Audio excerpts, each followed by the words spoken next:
So അവർ SEO myth busting series continue. അപ്പോൾ ഇന്ന് നമ്മൾ ആക്ച്വലി സംസാരിക്കാൻ പോകുന്നത് the quantity game of back links. Okay, ഇത് ആക്ച്വലി കുറച്ച് ദിവസങ്ങൾക്ക് മുന്നേ ഒരാൾ DM വന്നിട്ടുണ്ടായിരുന്നു.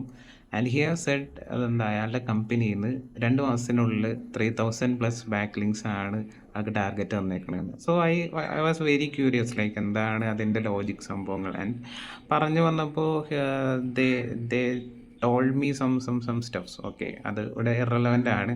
അപ്പോൾ ഞാൻ ഈ ഒരു കേസിനെ പറ്റിയിട്ടാണ് ഇപ്പോൾ ഇവിടെ സംസാരിക്കാൻ ഉദ്ദേശിക്കുന്നത്. Okay, so if it was purely A number game ആയിരുന്നെങ്കിൽ ബാക്ക് ലിങ്ക്, അതായത് ഒരു ക്വാളിറ്റി വെബ്സൈറ്റിൻ്റെ കൺസിഡർ അല്ലെങ്കിൽ ഒരു വെബ്സൈറ്റിൻ്റെ റാങ്കിങ്ങിലോട്ട് പുഷ് ചെയ്യുന്ന ഒരു നമ്പർ ഗെയിം ആയിരുന്നെങ്കിൽ എല്ലാ ഇതിലെന്താ ജയൻറ്റ് വെബ്സൈറ്റുകൾ എപ്പോഴും എന്താ ഫസ്റ്റിൽ വന്നേനെ, അല്ലെങ്കിൽ അവർക്കായിരിക്കും ഏറ്റവും കൂടുതൽ വിസിബിലിറ്റി.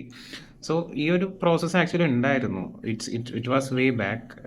ഈ പറഞ്ഞ backlinks are directly helping a particular website to rank. അപ്പോൾ ഇത് കണ്ട SEOക്കാർ എന്ത് ചെയ്തു, കുറേ ബാക്ക് ലിങ്കുകൾ ഫ്രം ഇറലവൻറ്റ് സൈറ്റുകൾ നിന്ന് അക്വയർ ചെയ്യാൻ തുടങ്ങി. അപ്പോൾ ഇത് ആക്ച്വലി എന്താ റാങ്കിങ്ങിനെ മാനിപ്പുലേറ്റ് ചെയ്യണമെന്ന് തോന്നിയ ഗൂഗിൾ 2012 തന്നെ അതിന് വേണ്ടിയിട്ട് എന്താ പെൻഗ്വിൻ അപ്ഡേറ്റ് കൊണ്ടുവന്നു. അപ്പോൾ ഇതിൽ ഇതുപോലത്തെ ലിങ്കുകൾക്ക് ഒക്കെ, അതായത് ഇതുപോലെ മാനിപ്പുലേറ്റീവ് ആയിട്ടുള്ള ടെക്നിക്സ് ഒക്കെ ചെയ്യുന്ന സൈറ്റുകൾ അവർ എന്ത് ചെയ്തു, പീനലൈസ് ചെയ്തു. സോ അതാണ് ഇവിടെ ഇപ്പോൾ റെലവൻ്റ് ആയിട്ട് വരുന്നത്. ലൈക്ക് നിങ്ങൾ പ്യുവർലി ഒരു നമ്പർ ഗെയിമിലോട്ട് പോവുകയാണെന്നുണ്ടെങ്കിൽ it's not the correct strategy.